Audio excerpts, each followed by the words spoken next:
Mes chers amis, nous sommes encore ici. Ton ami Banks est avec vous. Et je vous dis quelque chose, je ne suis pas le seul parce qu'il y a toute une technique qui est derrière cette présentation.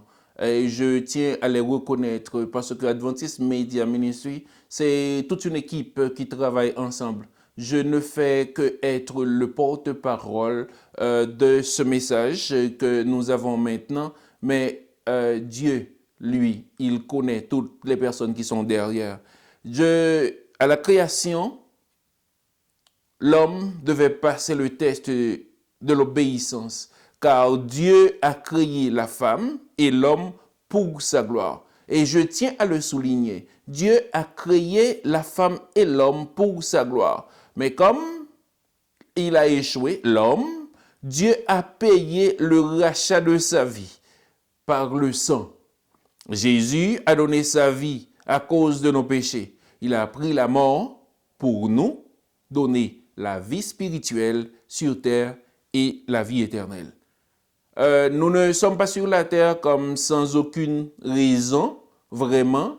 Il y a tout un plan derrière et ce plan, c'est Jésus-Christ qui est entré là-dedans pour donner sa vie et prendre notre mort sur ses épaules. Et maintenant, vous et moi avons cette espérance de la vie éternelle. Mais malheureusement, la chute et la rédemption de l'homme a eu ces grands effets que Jésus-Christ a pris tout sur son dos. Mais il y a le Père aussi qui en a souffert. Je veux voir dans ce sujet 6 avec vous l'apostasie de Satan. Où le péché a-t-il pris naissance? Vous le savez? C'est pas dans le jardin d'Éden, je vous le dis déjà, c'est pas dans le jardin d'Éden. Pouvait-il être éliminé? Pourquoi le péché existe-t-il aujourd'hui? Il y a une réponse à chacune de ces questions. Point n'est besoin d'être perplexe. Que dit la Bible à ce sujet? Ce sont les questions que nous allons voir et que nous allons répondre aujourd'hui. Mais comme je vous le dis toujours, et c'est ce que nous allons faire, je vous demande quelques minutes pour faire une prière. Éternel, notre Père, notre Dieu. Tu es notre Dieu, tu es notre Père. Tu nous aimes d'un amour éternel. C'est pourquoi ta bonté est si grande envers nous. Nous avons péché contre toi. Non seulement nous avons péché, mais nos parents ont péché. Et nous sommes venus devant toi pour te dire, s'il te plaît, ô Dieu, aide-nous à nous approcher de toi. Permets-nous la compréhension de ce sujet d'aujourd'hui, parce que nous comprenons que c'est ta vérité, c'est ta parole qui nous parle. Ouvre nos yeux, donne-nous le pouvoir du Saint-Esprit à t'entendre et à t'écouter. Au nom du Père, du Fils et du Saint-Esprit. Amen. La première question, Dieu a-t-il créé le diable?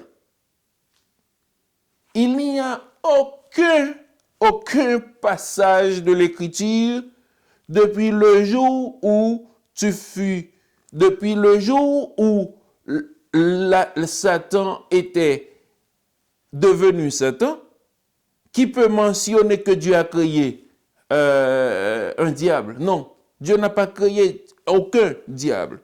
Tout ce que Dieu fait, il a créé un être parfait et bon.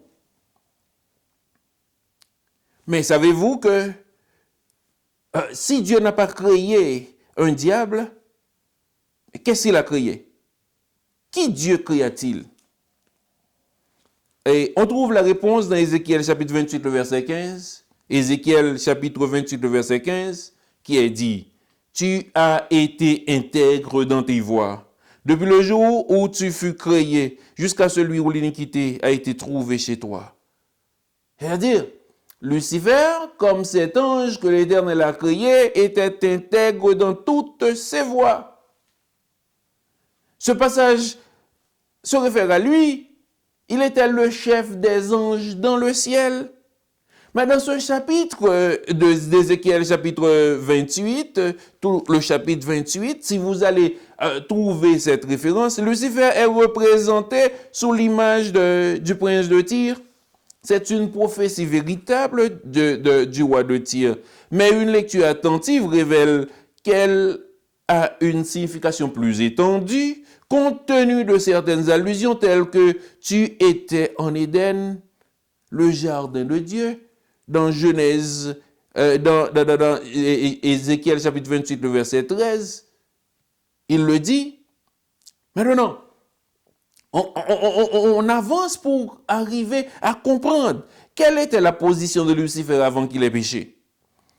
On va trouver dans Ézéchiel chapitre 28, le verset 14, écoutez bien ce que la Bible dit. Tu étais un chérubin protecteur aux ailes déployées.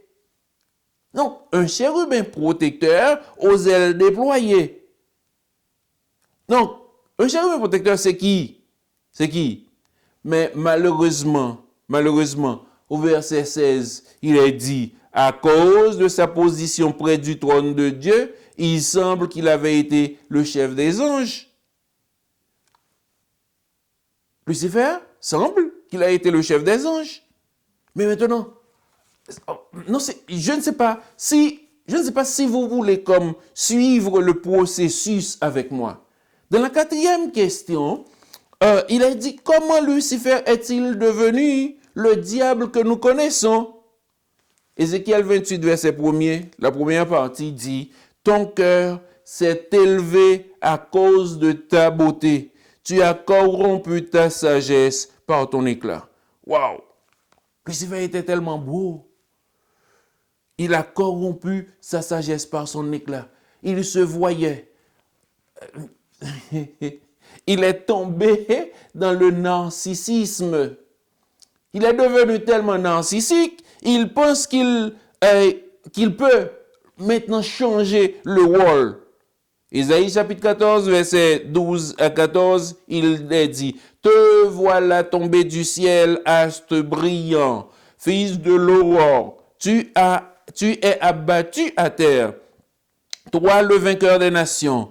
Tu disais en ton cœur, je monterai au ciel, j'élèverai mon trône au-dessus des étoiles de Dieu, je m'assirai sur la montagne de l'assemblée, à l'extrémité du septentrion, je monterai sur le sommet des nues et je serai semblable au Très-Haut. » Voilà où l'affaire commence à dégénérer. Parce que, écoute, quand tu disais en ton cœur, Dieu est le seul qui peut lire le cœur des êtres humains. Dieu est le seul qui peut aller dans vos pensées. Mais lui, il se disait dans son cœur, je monterai au ciel, j'élèverai mon trône au-dessus des étoiles de Dieu, je m'assirai sur la montagne de l'assemblée à l'extrémité du septentrion. Dieu l'a vu et c'est pourquoi Dieu l'a chassé. Il est tombé du ciel, cet astre brillant. Mais malheureusement, cet astre brillant a trouvé sa place sur la terre. Il est entré dans le cosmos. Il a tout changé. Ici, Satan est présenté sous la figure du roi de Babylone, tout comme Dieu était le roi derrière le trône d'Israël. De même, Satan était le roi derrière les trônes païens de Tyr et de Babylone à cette époque. Ces nations et ses chefs reflétaient les caractéristiques de Satan, malheureusement. La 5e question, qu'est-ce que l'apostasie de Satan le porta à faire? Apocalypse chapitre 12, le verset 7, la chose a été faite, ou bien la question est arrivée. Il y eut guerre dans le ciel. Michel et ses anges combattirent contre le dragon, et le dragon et ses anges combattirent. Non seulement il a eu dans son cœur, comme on l'a dit dans Ésaïe chapitre 14, il a eu dans son cœur, il voulait le faire, mais il l'a concrétisé. Il a concrétisé cette guerre. Il a été en guerre entre Michel et ses anges, mais il a été battu. Et c'est pourquoi il est sorti du ciel. Vous qui m'écoutez, je vais vous dire quelque chose. La guerre n'a pas été terminée. La guerre continue. Savez-vous pourquoi la guerre continue? C'est parce que il l'a fait. Puisque nous sommes les enfants de Dieu, il veut continuer cette guerre avec nous. Pour nous qui connaissons la parole de Dieu, il y a une lutte constante, une lutte acharnée, parce que nous voulons faire le bien et nous n'arrivons pas à faire le bien. Savez-vous ce qui est derrière tout ça? Donc, puisque lui, il a été combattu, eh bien, donc, il a continué avec cette guerre. Donc, quel fut le résultat de cette guerre dans le ciel? D'Apocalypse chapitre 12, verset 8, le verset 9. Mais ils ne furent pas les plus forts. Et leur place ne fut plus trouvée dans le ciel. Et il fut précipité le grand dragon, le serpent ancien, appelé le diable et Satan, celui qui séduit toute la terre. Il fut précipité sur la terre et ses anges furent précipités avec lui. Oh, les anges sont arrivés. Les anges sont à son service. Lui, il est arrivé sur la terre. Donc, il a une armée d'anges. Et comme il le dit, il y a un tiers d'anges qui est avec lui. Oh, ce passage se réfère à ce que Jésus a dit. Je voyais Satan tomber du ciel comme un éclair dans Luc 10, verset 18. Il est tombé comme un éclair. Oui, parce que la gloire de Dieu, quand il est monté dans son cœur, quand son égoïsme lui a permis de vouloir aller au-dessus de ce que son Père, qui lui a créé, et maintenant, il voulait monter au-dessus des nuées, et pour être semblable, il ne serait pas le Très-Haut, mais il le dit bien, je monterai sur le sommet des nuées, et je serai semblable au Très-Haut. Comme lui, il voulait être, mais il n'y est pas arrivé. On est arrivé à la 7e question qui dit où se trouve Satan maintenant. Apocalypse chapitre 12, le verset 12 répond très bien à cette question. C'est pourquoi réjouissez-vous, cieux, et vous qui habitez dans les cieux, malheur à la terre et à la mer, car le diable est descendu vers vous, animé d'une grande colère, sachant qu'il a peu de temps. Savez-vous où est-ce qu'il est? Il est sur la terre. Savez-vous où est-ce qu'il est? Il est dans les royaumes. Savez-vous où est-ce qu'il est? Il est dans les gouvernements. Savez-vous où est-ce qu'il est? Il est partout sur la terre. C'est pourquoi tous ceux qui veulent servir Dieu, il est acharné après eux. Vous qui m'écoutez, vous voyez vos luttes? Vous voyez les tendances que vous avez? Il n'y a aucun instant où vous voulez faire le bien, vous pouvez le faire. Qu'est-ce qui est arrivé? Il est acharné. Il sait qu'il a peu de temps. Dans ce temps, qu'est-ce qui va se passer? Jésus-Christ doit retourner. Je ne crois pas. Vous n'êtes pas dupe, non? Vous voyez ce qui se passe dans le temps? Vous pensez que c'est la transformation du temps? Dieu est le maître du temps.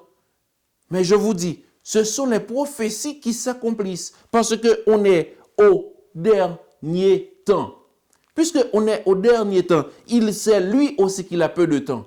C'est pourquoi je ne vous parle pas pour vous faire pression, non, parce que la Bible est un message de vérité. Moi, ce que je veux vous mettre, ce que je veux vous dire, je veux vous mettre au courant des informations spirituelles comme enfant de Dieu pour vous aider à prendre une décision éclairée. Donc, si lui, il a peu de temps, mais il sait ce que Jésus-Christ nous propose. Il sait ce que Jésus-Christ veut pour nous. Donc, regardez, la 8e question est arrivée ici. Que fait Satan sur la terre? 1 Pierre chapitre 5, le verset 8. 1 Pierre chapitre 5, le verset 8, il dit, « Soyez sobres, veillez. Votre adversaire, le diable, rôde comme un lion rugissant, cherchant qui il dévorera. » Donc, qu'est-ce qu'il fait sur la terre? Il est un adversaire. Il rôde. Il rôde. Vous voyez? C'est le lion qui arrive. Il ne fait pas de bruit, mais il est là. Il est là avec les idées. Il est là avec les pensées. Il est là avec les connaissances. Il est là avec tout. Il se transforme en tout. Il cherche quelles sont les faiblesses que nous avons comme êtres humains. Parce que si Dieu nous a créés pour sa gloire, savez-vous la première chose qu'il fait? Il ne veut pas que nous donnions gloire à Dieu. Il veut tout transformer autour de lui. Il veut même attaquer notre foi pour ne plus croire en ce Dieu parce que c'est un Dieu que nous ne voyons pas. Il veut que nous soyons toujours avec des choses visibles. Mais lui, il sait réellement qu'il y a des choses invisibles parce que lui, il est un esprit, il est invisible. C'est pourquoi il nous dit dans 1 Pierre 5, verset 8, « Soyez sobres, veillez. » Si vous ne veillez pas, vous allez tomber facilement dans les pièges. C'est vrai, vous pouvez me dire, moi je suis bon, je suis bien. J'applique toutes les bonnes formules, je mange bien, je fais des exercices, je veille sur ma famille, je veille sur mon mari, je veille sur mon enfant. Mais vous savez quelque chose? Il peut tomber des situations que vous n'arrivez même pas à comprendre. Savez-vous pourquoi? C'est parce que lui, il est un adversaire. Il attaque tout le temps et à tout moment. Vous et moi, nous entrons dans un conflit qui n'est pas nôtre. C'est le conflit entre Dieu et Satan. Mais ce conflit se poursuit sur la terre. Le diable est spécialement en colère contre ceux qui s'efforcent de garder les commandements de Dieu. Apocalypse chapitre 12, le verset 17.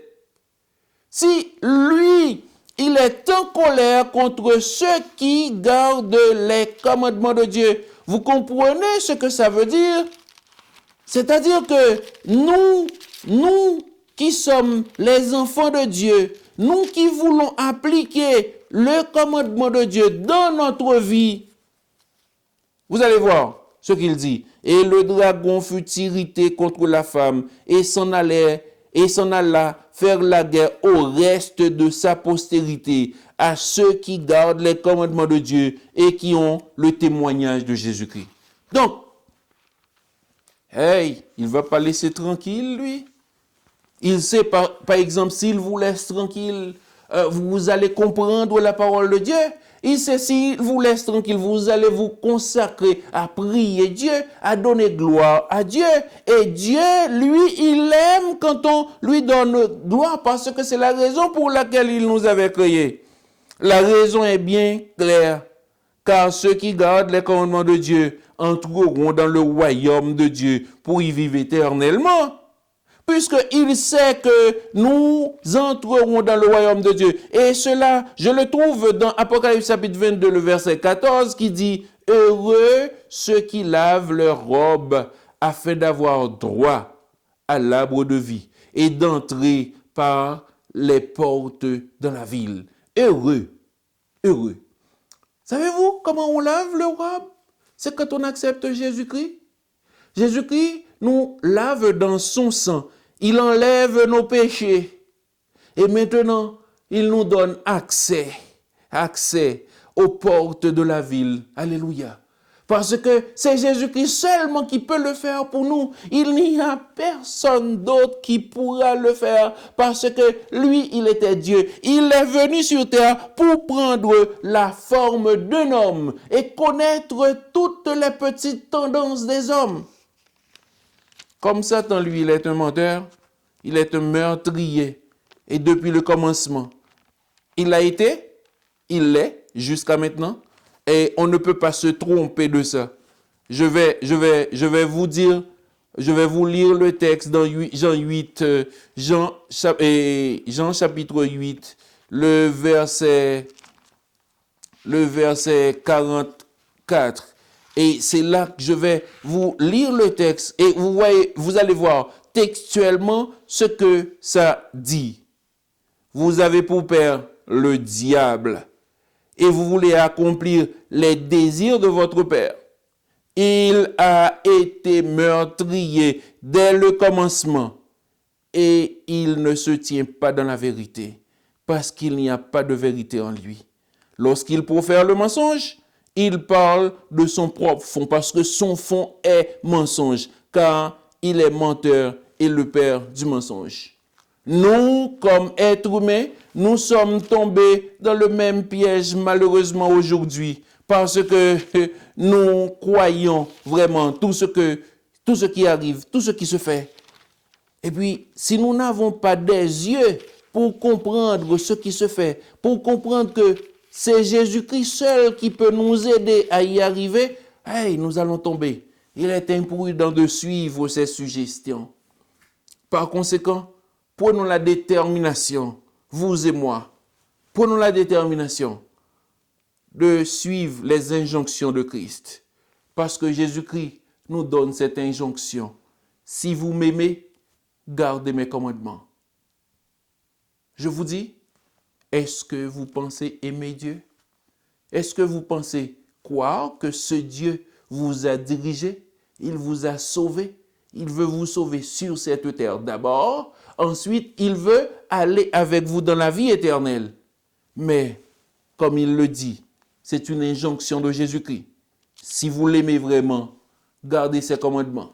Et si vous gardez les commandements de Dieu, vous n'allez pas tomber dans l'apostasie de Satan, parce que lui, il est menteur. Il va tout vous proposer, mais il n'a rien. S'il n'avait même pas eu honte de proposer beaucoup de choses à Jésus-Christ, qui est le Fils de Dieu, et il le fait dans un moment où Jésus-Christ venait de prier, nous, si nous n'avons pas ce contact spirituel avec Dieu, pour être toujours devant son trône, parce que quand nous allons dans la prière, c'est pas Dieu qui descend sur la terre, mais il nous enlève devant son trône de grâce, où il y a des anges, où il y a des saints, où il y a des anciens qui lui donnent gloire. Donc, il nous donne cette possibilité. Merci de nous avoir accompagnés à Adventist Media Ministries, encore pour étudier ce sujet. Vous êtes très aimable d'être avec nous. Je vous remercie de votre visionnement parce que je sais que vous êtes là. Vous êtes partout sur la terre. Vous avez regardé. Et les techniciens me disent qu'il y a des gens en France, qu'il y a des gens aux États-Unis, qu'il y a des gens au Mexique, qu'il y a des gens de partout qui regardent les messages. Je vous dis que Dieu sera toujours avec vous. Maintenez bon et le temps arrivera.